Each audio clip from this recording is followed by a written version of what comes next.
إن الحمد لله نحمده ونستعينه ونستغفره ونعوذ بالله من شرور أنفسنا ومن سيئات أعمالنا من يهده الله فلا مضل له ومن يضلل فلا هادي له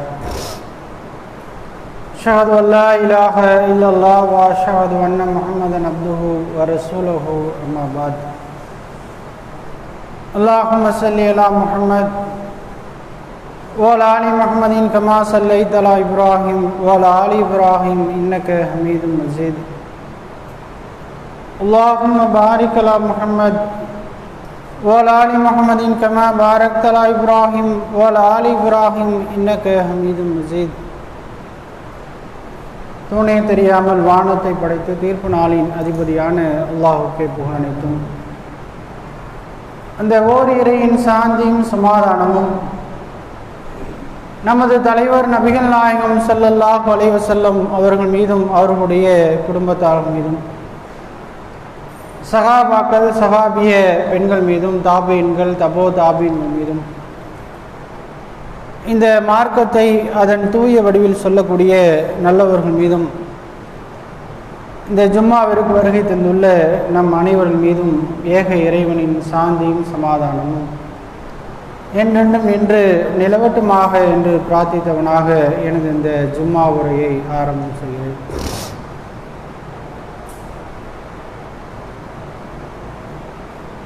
இறைவனால் படைக்கப்பட்ட பல்வேறு ஜீவராசிகளில் மனிதர்கள் மாத்திரம்தான் சிந்திக்கக்கூடிய அறிவு பெற்ற மக்களாக இருக்கிறார்கள். அப்படியான சிந்தனையுடைய மக்களில் படைத்தவனையே எப்படி சிந்திக்கிறார்கள் என்றால், தன்னுடைய வேலை பளுவின் எப்படியெல்லாம் மனிதன் பார்க்கிறானோ அந்த வடிவத்தில் சிந்திக்கக்கூடியவர்களாக இருக்கிறார்கள். சில சமூக மக்கள் இறைவன் என்பவன் கண்காணிப்பதற்கென்று தம்முடைய செயல்பாடுகளை கண்காணிப்பதற்கென்று ஒரு இறைவன் இருக்கிறான், உயிரை கைப்பற்றுவதற்காக ஒரு இறைவன் இருக்கிறான், செல்வங்களை தருவதற்காக இறைவன் இருக்கிறான், மழையை பொழிய செய்வதற்கு ஒரு இறைவன் இருக்கிறான். இப்படியான கண்ணோட்டத்தில் மனிதனுடைய சிந்தனைகள் இருக்கிறது. இன்னொரு சமூக மக்கள் இருக்கிறார்கள், இறைவன் என்பவன் அவனுடைய பிறப்பில் வித்தியாசம் அடைந்த ஒரு மனிதன் கடவுள் தன்மைக்கு மாற்றமாக மனித தன்மைக்கு மாற்றமாக இருப்பதினால் அவர் கடவுளாக அவர் பார்க்கப்படுகிறார். எந்த ஒரு ஆணும் தீண்டாத வகையில் அந்த பெண்ணிடத்திலிருந்து பிறந்த ஒரு காரணத்திற்காக அவருடைய தாயாரும் கடவுளுடைய தன்மைக்கு பார்க்கப்படுகிறார். இப்படியான ஒரு சமூக மக்கள் இருக்கிறார்கள். இறைவன் என்றால் ஒரே ஒருவன்தான், எல்லா ஆற்றல்களையும் அவனை தவிர வேறு யாருக்கும் இருக்காது என்று நம்பக்கூடிய மக்களும் இருக்கிறார்கள். இதெல்லாம் ஒரே அறிவு படைத்த ஒரே மாதிரியான சிந்தனை உடைய மக்களில் இருக்கக்கூடிய பல்வேறு சிந்தனை வேறுபாடுகள். யாரை வேறுபடுத்தி பார்க்கிறார்கள் என்றால், படைத்த இறைவனை இப்படியாக சிந்திக்கிறார்கள். இதையெல்லாம் தாண்டி இன்னொரு மக்கள் இருக்கிறார்கள், இறைவன் ஒருவன் இல்லை, பல்வேறு படைப்புகள் எவ்வாறாக உருவாகியதோ அப்படிதான் மனிதர்களும் உருவாகினார்கள், குரங்கிலிருந்து பரிணாமம் பெற்று மனிதர்களாக வந்தார்கள் என்று கடவுள் இல்லை என்று சொல்லக்கூடிய நபர்களும் இருக்கிறார்கள். ஒரே மாதிரி அறிவு படைத்த மனிதர்கள் மத்தியில் படைத்த இறைவனை பல்வேறு வகையாக சிந்திக்கக்கூடிய மனிதர்கள் எந்த ஒரு கருத்து வேறுபாடும் இல்லாமல் ஒன்றை ஏற்றுக்கொள்ளக்கூடிய மனிதர்கள் இருக்கிறார்கள். எல்லா மனிதர்களும் ஒரு காரியத்தில் எந்த ஒரு கருத்து வேறுபாடும் இருக்காது. அது என்னவென்றால், அது மனிதர்களுடைய மரணத்தை குறித்து சொல்லும் பொழுது யாரும் அதிலே மாற்று கருத்து சொல்ல மாட்டார்கள். நீ மரணிப்பியா, கடவுள் நம்பிக்கை இருக்கிறதா என்று கேட்டால் ஆம் என்று சொல்லக்கூடியவர்கள் கண்டிப்பாக மரணிப்போம் என்று நம்புவார்கள். நான் கடவுளே இல்லை என்று நம்புகிறேன் என்று சொல்லக்கூடியவர்களும் நான் ஒரு நாள் மரணிக்கத்தான் செய்ய போகிறேன் என்று நம்புவார்கள். அதனால்தான் உலகில் வாழக்கூடிய கடவுள் நம்பிக்கை உள்ளவர்கள் இல்லாதவர்கள் எல்லோரும் தங்களுடைய சொத்துக்களை அதிகப்படுத்துவதற்கும் தான் இறந்து விட்டால் தன்னுடைய பிள்ளைகள் நிற்கதியாக நின்றுவிடக் கூடாது என்பதற்காக அதனுடைய செயல்பாடுகள் இருந்து கொண்டே இருக்கும். மனைவி சங்கடத்தில் இருந்து விடக்கூடாது, தாய் சங்கடத்திலே உள்ளாகிவிடக்கூடாது, நாம் இறந்து விட்டால் என்னவாக போகும் நம்மளுடைய குடும்பம் என்று இப்படியாக எல்லா மனிதர்களும் அந்த சிந்தனைக்கு மாற்றம் இல்லாமல் செயல்படுவார்கள். இப்படியான கடவுள் நம்பிக்கை அற்றவர்கள் கூட இந்த காரியத்தில் ரொம்ப ஜாக்கிரதையாக இருக்கிறார்கள் என்றால்,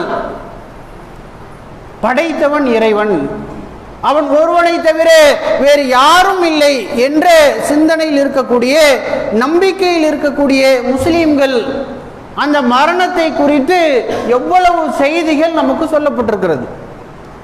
அப்படியான மரணம் குறித்து நாம் எந்த அளவிற்கு எச்சரிக்கையாக, ரொம்ப ஜாக்கிரதையாக நினைவிலே வைத்து செயல்படக்கூடிய மக்களாக நாம் எத்தனை பேர்கள் இருக்கிறோம்? பல்வேறு வசனங்களில் இறைவன் மரணம் குறித்து பேசுகிறான். எப்படியான வார்த்தைகளை கொண்டு பேசுகிறான் என்றால், நீங்கள் பெரும் கோட்டையில் இருந்தாலும் சரிதான். ஏன் இந்த வாசகத்தை எல்லாம் மனிதர்களுக்கு போட வேண்டியது இருக்கிறது என்றால், பெரும் பெரும் நல்ல ஆட்சியிலே இருப்பவர்கள், அதிகாரத்திலே இருப்பவர்கள், தங்களை சுற்றி பெரும் பாதுகாப்பு வலயத்திலே நாம் இருக்கிறோம். நம்மை தாண்டி நம்மை யாரும் கொன்றுவிடக்கூடாது, நம்மை தாக்கிவிடக்கூடாது, பல்வேறு பாதுகாப்பு வலயத்தில் இருக்கிறோம் என்ற நம்பிக்கையிலே இருக்கிறார்கள். நம்ம உயிரெல்லாம் இப்போ போவாது.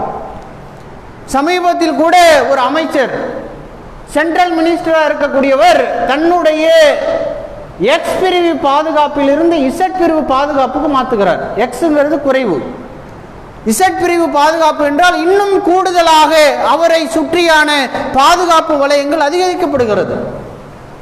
இப்படியாக தன்னுடைய உயிரை காத்து கொள்ளலாம் என்று நினைக்கிறார்கள். அப்படியாக காக்க முடிகிறதா என்றால் அவருக்கே தெரியும், அப்படிங்களா காக்க முடியாது. அதனால்தான் இறைவன் ஒரே வார்த்தையில், நீங்கள் பெரும் கோட்டையில் இருந்தாலும் சரிதான். எப்படியான கோட்டை? ஆது மற்றும் சமூது மக்களை பற்றி அல்லாஹு தாலா திருமறை குர்ஆனில் பேசுகிறான். ஆது மக்கள், அவர்களுடைய வீடுகள் என்பது பெரும் பெரும் மலைகளை குடைந்து வாழ்ந்தார்கள். நம்மை போன்ற சுத்தியல் அடிச்சு ஒரு 2 தரம் அடிச்சோன்னு வைங்களேன், இல்லை வலிமையாக ஒரு 10 தரம் உங்களுடைய செவுரை அடிங்க, உடஞ்சிரும். அவ்வளவுதான் அதனுடைய வலிமை. இதெல்லாம் இங்கே அடிக்கக்கூடிய காற்றுகள், மலைகள், வெயிலுக்கெல்லாம் தாங்குது. ஆனால் மலை என்றால் மலையே குடைந்து வாழுகிறார்கள். ஆது மக்கள் பல்வேறு அறிவு சார்ந்து சிந்திக்கக்கூடிய மக்கள் என்று அல்லாஹ் தஆலா பேசுகிறான். அப்படியான மக்கள் இறைவனுடைய செய்திகளை நிராகரிக்கிறார்கள். ஒரு நேரத்தில் இதெல்லாம் நமக்கு பெரும் கோட்டையாக, பெரும் பாதுகாப்பு வலயமாக அவர்கள் இந்த மலைகளை பார்க்கிறார்கள். அதை அல்லாஹு தாலா வெறும் லேசான ஒரு மலட்டு காற்றை வைத்து நாம் அவர்களையெல்லாம் அழித்தோம் என்று சொல்லி காட்டுகிறான். காற்றினால் எப்படி அழிவோம் என்று நம்புகிறார்கள். காற்று என்ன செய்துவிடும் என்று பார்க்கிறார்கள். ஆனால் எதையெல்லாம் இறைவன் நாம் எல்லாம் லேசாக ஒன்றும் இல்லாததாக நினைக்கிறோமோ அதை கொண்டு நம்முடைய உயிரை எடுத்து விடுவான். திருமறை குர்ஆனில் பல்வேறு வரலாற்று செய்திகள் நமக்கு சொல்லப்படுகிறது. ஒவ்வொரு வரலாற்று செய்திகளும் வாழக்கூடிய ஒவ்வொரு மனிதர்களுக்குமான அவர்களுடைய வாழ்க்கையில் சரி செய்வதற்கான அவ்வளவு வரலாற்று செய்திகள் இருக்கிறது. நாம் பார்க்கின்ற பல்வேறு ஆட்சியாளர்களை எல்லாம் தாண்டி நூஹ் அலைஹிஸ்ஸலாம் அவர்கள் ஃபிரௌனை சந்தித்தார்கள். மூசா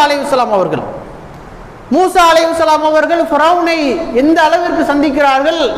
இறைவனிடத்தில் கேட்கிறார்கள், இறைவா, என்னால் ஃபிரௌனிடத்தில் நான், அவர் திக்கி திக்கி பேசக்கூடியவர், துணைக்கு என்னுடைய சகோதரனை அழைத்துக் கொள்கிறேன். இப்படியான ஒரு இடத்தில் பலகீனமுடைய ஒரு நபி. அவர் ஒரு கட்டத்திலே கடலுடைய எல்லை பகுதியை அடைகிறார். ஓடி வருகிறார்கள். அவரும் அவரை சார்ந்த சமூக மக்கள் மூசா அலைஹிஸ்ஸலாம் அவர்கள் கடல் எல்லையிலே நிற்கிறார்கள். மூசாவே நாம் நன்கு சிக்கி கொண்டோம். யார் சொல்றாங்க? மூசாவோடு இருக்கக்கூடிய அந்த மக்கள் எல்லாம் சொல்கிறார்கள், மூசாவே நாம் நன்கு சிக்கி கொண்டோம், நல்லா மாட்டிக்கிட்டோம். இந்த பக்கம் பார்த்தா ஃபிரௌனுடைய படை வருகிறது, இங்கே கடனுடைய எல்லையிலே நிற்கிறோம், இந்த பக்கம் போனாலும் இறப்பு தான். அப்படியான சிந்தனை ஓட்டத்தில் பேசுகிறார்கள். மூசா அவர்கள் சொன்னார்கள், பயப்படாதீங்க, அல்லாஹ் நம்மோடு இருக்கிறான், அல்லாஹ் நம்மோடு இருக்கிறான், பயப்படாதீர்கள் என்ற செய்தியை சொன்னவுடனேயே இறைவனிடத்தில் இருந்து வகை செய்தி வருகிறது, மூசாவே உம்முடைய கைத்தடியால் கடலை அடியுங்கள். கடலை அடிக்கிறார்கள், இரண்டாக பிளக்கிறது. அல்லாஹு தஆலா திருமறை குர்ஆனில் மரணத்தை பற்றி சொல்லும் பொழுது மரணம் உங்களை சந்திக்கும் என்று பேசுகிறான்.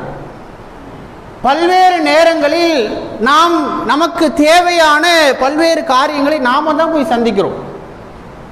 உடல் ரீதியாக நோய்வாய்ப்பட்டால் டாக்டர் போய் சந்திச்சாகணும், சரி பண்ணி ஆகணும்.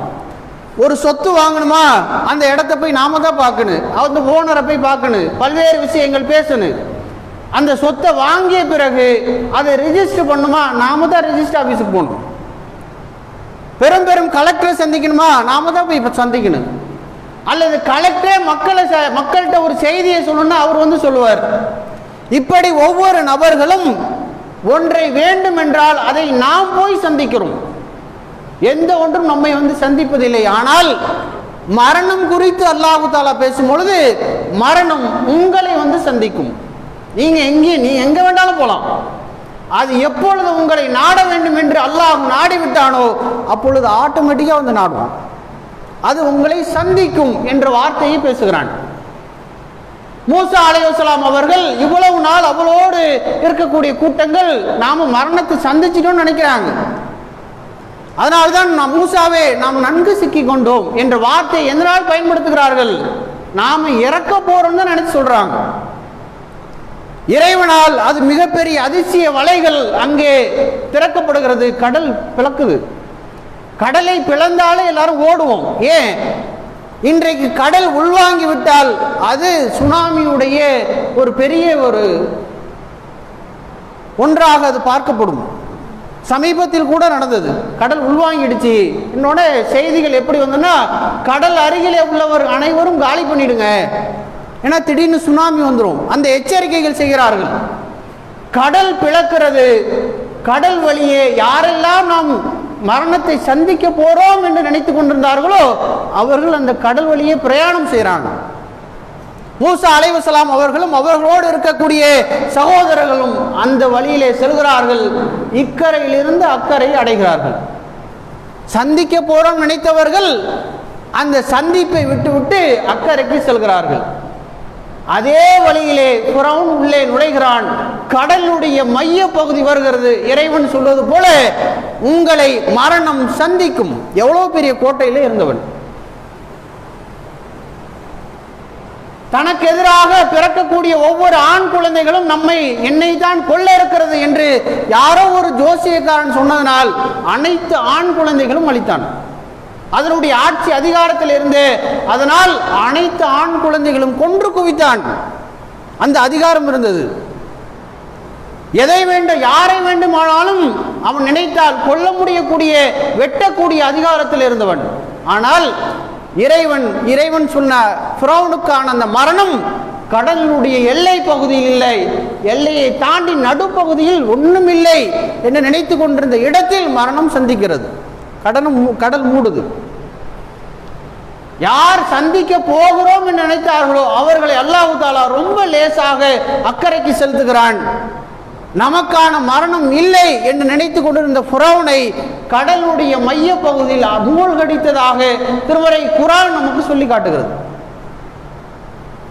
இவ்வளவு வரலாற்று செய்திகள் நமக்கு சொல்லப்படுகிறது என்றால் இதெல்லாம் எந்த கோட்டையில் இருந்தாலும் சரி, குடிசையில் இருந்தாலும் சரி, மனிதனுடைய மரணம் என்பது இறைவன் தீர்மானித்து விட்டால், அந்த நொடி வந்து விட்டால் அது முந்தவும் செய்யாது, பிந்தவும் செய்யாது. அதனால்தான் நபிகள் நாயகம் ஸல்லல்லாஹு அலைஹி வஸல்லம் அவர்கள் சொன்னார்கள், இறைவன் மாத்திரமே அறிந்திருக்கிறான், ஒரு மனிதன் எங்கே பிறப்பான் என்பதை அவன் மாத்திரமே அறிந்தவன். மழை எப்பொழுது பொழியும் என்பது அவன் மாத்திரமே அறிந்தவன். ஒரு மனிதனுடைய மரணம் எப்பொழுது நிகழும் என்பது அவன் மாத்திரம்தான் அறிந்தவன். அந்த மூணுமே ட்விஸ்டா தான் வச்சிருக்காங்க. யாரும் கணித்து இப்ப நாளைக்கு மழை வரும்னு டிவியில போடுறாங்க, கூகுள்ல அடிச்சா நாளைக்கு இந்த நேரத்தில் உங்களுக்கு மப்பா இருக்கும், 6 மணிக்கு மழை வரும், எல்லா செய்தியும் போடுறாங்க. ஆனால் மழை வருகிறதா? மழை வரும்னு சொன்ன நேரத்தில் நல்ல வெயில் அடிக்குது. உங்களுக்கா நாளைக்கு 12 மணிலேருந்து உச்சி வெயில் தான் அதிகமாக இருக்கும், வெளியில போவாதீங்க, அன்னைக்கு மழை வருது. மழையும் மனிதனுடைய பிறப்பும் மனிதனுடைய மரணமும் இறைவனால் அவனுடைய அதிகாரத்தில் அவன் வைத்திருக்கிறான். எப்பொழுது யாருக்கும் தெரியாது. அப்படியான மரணம் குறித்த எச்சரிக்கைகள் நமக்கு பல்வேறு செய்திகள் சொல்லப்பட்ட பிறகும் மரணத்திற்கு தயாரான நிலையில் நாம் இருக்கிறோமா என்றால் நாளைக்கு இறப்பதற்கு யாரும் தயாராக இல்லை. ஏன் பல்வேறு காரியங்களை நம்ம ஏற்றி வச்சிருக்கிறோம். நாளைக்கு என் மகன் படித்து ஓரளவு வரணும், என் பிள்ளை படித்து முடிச்சிட்டான், அப்போவாது மரணத்தை எதிர்பார்ப்போமா என்றால் அப்பயும் எதிர்பார்க்கும். என் பிள்ளை நல்ல வேலையில் இருக்கட்டும், திருமணம் பண்ணி முடிக்கட்டும், பேர குழந்தைய பார்ப்போம். இப்படியாக மனிதனுடைய ஓட்டங்கள் அந்த வாழ்நாள் போக போக போக அடுத்தடுத்த கட்டங்களை அவன் யோசித்து கொண்டுதான் இருப்பான். எப்போதுமே நாளைக்கான மரணம் என்பது யாரும் யாருடைய சிந்தனையும் இல்லை. ஆனால் நபிகள் நாயகம் ஸல்லல்லாஹு அலைஹி வஸல்லம் அவர்கள் சொன்னார்கள், யாருடைய மரணம் வரும் பொழுது அவர் விரும்புகிறாரோ, யார் மரணத்தை விரும்புகிறாரோ அவர்களை அல்லாஹ் விரும்புகிறான் என்று சொன்னார்கள். ஆனா யாருமே நம்ம மரணத்தை விரும்பாம தானே இருக்கும். ஆனால் அல்லாஹ்வுடைய தூதர் அவர்கள் அதை சொல்லவில்லை. எல்லோரும் ஒவ்வொரு நாளும் என்ன நாளைக்கு செய்யணும், நாளன்னைக்கு என்ன செய்யணும், எவ்வளவு இப்ப இதெல்லாம் உலகத்தில் உள்ள அத்தனையும் நாம் செய்கிறோம். ஆனால் அல்லாஹ்வுடைய தூதர் அவர்கள் சொன்னார்கள், உங்களுக்கான அந்த செய்தியை சொல்லும் பொழுது உங்களுடைய ரோமங்கள் எல்லாம் சிலிர்க்கக்கூடிய நாள் இருக்கிறது, விரலோடு விரல் ஏறி நிற்கக்கூடிய நாள் இருக்கிறது. அந்த நாளில் யார் அந்த மரணத்தினுடைய அந்த நேரத்தை சொல்றாங்க, அந்த நேரத்தில் யார் அல்லாஹ்வுடைய தரக்கூடிய அந்த மரணத்தை ஏற்றுக்கொள்கிறார்களோ அவர்களை அல்லாஹ் தஆலா விரும்புகிறான். யார் அதை வெறுக்கிறாரோ, இப்பொழுது மரணம் வந்துருச்சுன்னு வெறுப்பாங்க, மரண தருவாயில் தன்னுடைய மரணத்தை யார் விரும்புகிறாரோ அவர்களை அல்லாஹ் விரும்புகிறான். யார் அதை வெறுக்கிறாரோ அந்த நேரத்தில் அல்லாஹ் தஆலா அவர்களை வெறுக்கிறான் என்று அல்லாஹ்வுடைய தூதர் அவர்கள் சொல்லி காட்டினான். நம்மளுடைய செயல்பாடுகள், நாம் செய்யக்கூடிய காரியங்கள் எல்லாம் திடீரென்று வரக்கூடிய அந்த மரணம் ஏற்றுக்கொள்ளக்கூடிய மரணமாக நம்மளுடைய செயல்பாடுகள் அமைத்திருக்கிறோமா என்றால் அதில் பல நேரங்களில் நாம் சிந்தனை ஓட்டத்திலே தான் இருக்கணும். அவரை சத்தம் போட்டோம், இவரை திட்டோம், பக்கத்து வீட்டுக்காரங்களோட சண்டை இருக்குது, இப்படியாக மரணம் வரும் நேரத்தில் எல்லா யோசனைகளும் மனிதனுடைய சிந்தனையில் அல்லாஹ் போடுவான். அந்த நேரத்தில் இதெல்லாம் யோசனை அவன் மரணத்தை விரும்பாதவனாக. அதனால்தான் அந்த மரண தருவாயில் இருப்பவர்கள், இறைவா எனக்கான அவகாசத்தை கொடுப்பாயாக, அவகாசம்லாம் கேட்பாங்க. ஏன் அந்த அவகாசம் எல்லாம் அவர்கள் கேட்கிறார்கள்? இதனால் வரை அவகாசம் இல்லாதது போல அந்த கேள்வி வருகிறது. 15 வருட காலம் நாம் வாழ்ந்து, 15 வருஷமே வைங்களேன், 10 வருட காலம், 15 வருஷம், 50 வருட காலம், 70 வருட காலம், ஒவ்வொருத்தவர்களும் அவர்களுக்கு ஏற்ப அல்லாஹ் தந்திருக்கக்கூடிய காலக்கெடுவை நீங்கள் பார்த்தீர்கள் என்றால் அந்த காலக்கெடுவெல்லாம் விட்டுவிட்டு சிறிது அவகாசம் கொடுக்க இருப்பாங்க. 70 வருஷம், 50 வருஷம், 40, 30 என்றெல்லாம் வைத்திருந்தவர்கள் அந்த நொடி பொழுது வரும் பொழுது சிறிது அவகாசம் வழங்குவாயாகன்னு கேட்பாங்க. அப்படியான ஒரு சூழ்நிலை நமக்கு வந்துவிடக் கூடாது. மரணம் வரும் பொழுது அவகாசம் கேட்கக்கூடிய உயிராக நம்மளுடைய உயிர்கள் இருந்துவிடக்கூடாது. இறைவன் தரக்கூடிய அந்த எடுக்கக்கூடிய நேரத்தில் விருப்பத்தோடு நம்மளுடைய உயிர்களை கொடுக்கக்கூடிய உயிராக அந்த செயல்பாடுகளை நாம் மாற்ற வேண்டும். மரணம் எப்பொழுது வேண்டாலும் வரும், அதை நாம் பார்த்து கொண்டே இருக்கிறோம். எந்த அளவிற்கு பார்க்கிறோம் என்றால், காலையிலே நாம் பார்த்து பேசி பழகிய ஒரு நண்பர் திடீரென்று செய்தி வருகிறது, ஆக்சிடென்ட் ஆயிடுச்சு, ஸ்பாட்லேயே இறந்துட்டார் அப்படிங்கிற செய்தி வருது. பல்வேறு செய்திகள். இதையெல்லாம் தாண்டி பெரும் பாதுகாப்பு வளையத்தில் இருப்பவர்களுடைய செய்தி கூட நம்மளுடைய காதுகளுக்கு எப்படி இதெல்லாம் நடக்குதுன்னு நினைப்போம். 2020 ஒரு பெரும் நாட்டினுடைய செக்யூரிட்டியில் இருக்கிறவர், ஜெனரல் செக்ரட்டரி, அவர் ரிபின் ராவத் என்ற முப்படைகளுடைய ஒரு தலைவர் தமிழகத்தில் வருகிறார். அவரெல்லாம் ஈஸியாலாம் சந்திக்க முடியும். யாரையும் சந்திக்க முடியாது, நம் தமிழ்நாட்டினுடைய சிஎம் கூட சந்திக்க முடியாது. அதிகபட்சமாக நாட்டினுடைய பிரதமர் சந்திப்பார், அதுவும் ரொம்ப ரேரா. உள்துறை அமைச்சர் சந்திப்பார். அதை தாண்டிய எத்தனை மினிஸ்டர் வந்தாலும் சிஎம் வந்தாலும் அவர் சந்திக்க முடியாது. அவர் பேச மாட்டார். காரணம், அவ்வளவு நாட்டினுடைய பாதுகாப்பு குறித்து முடிவெடுக்கக்கூடிய அதிகாரத்தில் இருப்பவர். அவர் பயன்படுத்தக்கூடிய ஹெலிகாப்டருடைய அந்த வேல்யூ எவ்வளவு தெரியுமா? கிட்டத்தட்ட 150 கோடிக்கு மேலாக அந்த ஹெலிகாப்டர் பிரத்யேகமாக அவருக்காகவே தயாரிக்கப்பட்டது. தமிழ்நாட்டுக்கு வந்து அடுத்தது பிரயாணம் செய்வதற்காக மேலே பறக்கிறார். எப்படியான ஹெலிகாப்டர் என்றால், வெளியிலிருந்து அவரை தாக்க வேண்டும் என்று எதையாவது போட்டால் கூட அவருக்கு கொஞ்சம் முன்னாடியே அவர் தகவல் வந்துடும். அவருக்கு இந்த ஹெலிகாப்டர் நோக்கி இப்படியான குண்டுகள்லாம் வருதுன்னு அவர் அதுக்கு தகுந்த மாதிரி அதை அட்ஜஸ்ட் பண்ணும். ஒருவேளை பைலட் இருக்கிறார் பாருங்க, இறந்துட்டார், ஓட்டிட்டு போற பைலட் இறந்து போயிட்டா ஆட்டோ டிரைவ் ஆகும். குறிப்பிட்ட தூரம் அதை இலக்கை அடைத்து இறக்கும். அதை ஓட்டணும்னு அவசியம் இல்லை. இப்படியான பெரும் கிட்டத்தட்ட மற்ற ஹெலிகாப்டருக்கும் இதுக்கும் 50க்கும் மேற்பட்ட ஆச்சரியமான விஷயங்கள் எல்லாம் இருக்குது. ஹெலிகாப்டர் தரையிலிருந்து 1.5 கிலோமீட்டர் கூட மேலே போல பெரும் பெரும் ஆச்சரியமான விஷயங்களை எல்லாம் வைத்திருக்கக்கூடிய ஹெலிகாப்டர் துளி கூட மிஞ்சாமல் வெடிச்சு சிதறி அவருடைய உடல்கள் சிதறப்பட்டு துண்டு துண்டாக எடுத்தாங்க. பெரும் பாதுகாப்பு வளையத்தில் இருந்தவர். இப்படியான மரணம் எல்லாம் நமக்கு சொல்லக்கூடிய செய்தி, உங்களுக்கான நேரம் அது தானாக வந்து சந்தித்து விடும். உங்களை சுற்றி 150 கோடிக்கு நீங்கள் பாதுகாப்பு வைத்திருந்தாலும் வைக்காவிட்டாலும் அதற்குரிய நேரம் வந்து விட்டால் சந்தித்து விடும். நேரம் இல்லை என்றால் கண்டிப்பாக சந்திக்காது. நான் லாரி கிராஸ் பண்ணிச்சு அப்படியே நகர்ந்துட்டேம்பாங்க. இவர் சுதாரிச்சுட்டா மாதிரி, இவர் நகர்ந்துட்டா மாதிரி தன்னுடைய சக தோழர்கிட்ட பேசுவார். கொஞ்சம் சுதாரிக்கல அன்னைக்கு உயிர் போயிருக்கும் பார். உயிர் அன்றைக்கு உங்களுடைய உயிர் பாதுகாக்கப்பட வேண்டும் என்று இறைவன் நகர்த்தி இருக்கிறான். நொடி பொழுதில் தான் போக வேண்டும் என்று இறைவன் உத்தரவிட்டிருந்தால் அன்றைக்கு அந்த நொடி பொழுதுதான் கிடைக்காது. நொடி பொழுதிலே தப்பித்து விட்டேன் என்று சொல்லவே முடியாது. இறைவன் நாடிவிட்டால் அது நடந்துவிடும். அப்படியான ஒரு சூழ்நிலையில் நாம் வாழ்ந்து கொண்டிருக்கிறோம். நம்மளுடைய வாழ்க்கையை எவ்வாறாக அமைத்துக் கொண்டிருக்கிறோம் என்பதை சிந்திக்க கடமைப்பட்டிருக்கக்கூடிய மக்களாக இருக்கிறோம். நம்மளுடைய பாவங்களை எல்லாம் அல்லாஹு தஆலா மன்னித்து நாளை மறுமையில் கேள்வி கணக்கு இல்லாமல் சொர்க்கத்தில் நோயவானை அப்படியான ஒரு நல்ல மூமீன்களாக அல்லாஹு தஆலா உங்களை என்னையும் ஆக்கி அருள் புரிவானாக. வாஹிருதாவானா அல்ஹம்துலில்லாஹி ரப்பில் ஆலமீன். அஸ்ஸலாமு அலைக்கும் வரஹ்மத்துல்லாஹி வபரகாத்துஹு.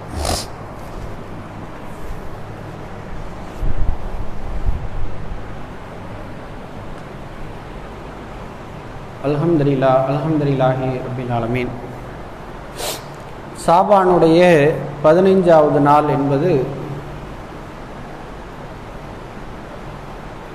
ஒரு சில முஸ்லீம்களால் பராத் என்ற இரவு கொண்டாடப்படுகிறது. இப்போ ஷாபானுடைய மாதத்திலே நாம் இருக்கிறோம். இன்னும் ஒரு 3 நாள் இரவில் பள்ளிவாசல்கள் எல்லாம் எல்லா லைட்டும் போட்டு அன்றைக்கு மக்களை எல்லாம் அழைத்து 3 யாசீன்கள் ஓதி அதற்கு பிறகு அன்றைய நாளில் நோன்பு வைத்து அந்த தினத்தை அவர்கள் ஒரு பரக்கத்து பொருந்திய நாள் போன்று அதை பார்ப்பார்கள். நாம் நபிகள் நாயகம் ஸல்லல்லாஹு அலைஹி வஸல்லம் அவர்களை பின்பற்றி வாழக்கூடிய மக்களாக இருக்கும் பொழுது நாளை மறுமையில் யாரை பின்பற்றினீர்கள், எதை பின்பற்றினீர்கள், என்ன காரியங்களை எல்லாம் செய்தீர்கள் என்று கேட்கும் பொழுது அல்லாஹு தஆலா திருமறை குர்ஆனில் சொல்லி காட்டுவது போல, நீங்கள் உங்களுடைய அமல்களை எல்லாம் அழித்து நாசமாக்கி விடாதீர்கள் என்ற குர்ஆன் வசனம் இருக்கிறது. ஏன் அழித்து நாசமாக்கி விடாதீர்கள் என்றால், தொழுகை என்பது நல்ல அமல், நோன்பு என்பது சிறந்த அமல். அந்த நோன்பும் தொழுகையும் எவ்வாறாக நாம் அமைத்துக் கொள்ள வேண்டும் என்பதுதான் அதில் சொல்லப்பட்டிருக்கக்கூடிய காரியம். உங்களுடைய அமல்களை நீங்கள் அழித்து நாசமாக்கி விடாதீர்கள் என்றால், அன்றைக்குரிய அந்த பராத் இரவு என்பது இறை தூதரால் சிறிது கூட வார்த்தையில் கூட இல்லாத ஒரு வார்த்தை. பராத் என்ற ஒரு வார்த்தையே இல்லை. சொல்லப்படாத ஒரு செய்தியை நாம் அமலாக சிறப்பாக குர்ஆன் வசனம் அன்றைக்கு ஓதப்படுது. யாசின் சூரா என்பது யாரும் மறுப்பதல்ல. இறந்தவர்களுக்காக ஓதுவார்கள், நம்மளுடைய வாழ்நாள் நீட்டிப்பதற்காக ஓதுகிறோம் என்று சொல்லுவார்கள், செல்வங்கள் பெருக வேண்டும் என்று ஓதுகிறார்கள். இப்படியாக பல்வேறு செய்திகள் அதிலே சொல்லப்படும். அப்படியாக ஒரு செய்தி அல்லாஹ்வுடைய தூதரால் செய்திருந்தால் அதை மறுப்பதற்கு கண்டிப்பாக யாருக்கும் உரிமை இல்லை. சொல்லப்படாத செய்தியை நாம் எடுத்து செய்தால், அமல் என்று செய்தால், அது நாளை மறுமையிலே ஏற்றுக்கொள்ளப்படுமா என்றால் ஃபஹுவ ரத்தும் என்று அல்லாஹ்வுடைய தூதரால் சொல்லப்பட்டிருக்கு. அனைத்தும் ரத்து செய்யப்படும். அதனால்தான் அல்லாஹ் தஆலா திருமறை குர்ஆனில் சொல்லுகிறான், உங்களுடைய அமல்களை நீங்கள் அழித்து நாசமாக்கி விடாதீர்கள். அமல்ன்ட்டு சொல்லப்படாத செய்திகளை செய்து நாம் அந்த நோன்பை வீணாக்கி, தொழுகையை வீணாக்கி, நாளை மறுமையில் அதை நஷ்டத்திலே உள்ளாக்கக்கூடிய அமலாக நம்மளுடைய அமல்களை அமைத்துக் கொள்ளக்கூடாது என்ற செய்தியை சொல்லிக்கொண்டு என்னுடைய உரையை நிறைவு செய்கிறேன். வாஹித் தஅவானா அல்ஹம்துலில்லாஹி ரப்பில் ஆலமீன். அஸ்ஸலாமு அலைக்கும் வரஹ்மத்துல்லாஹி.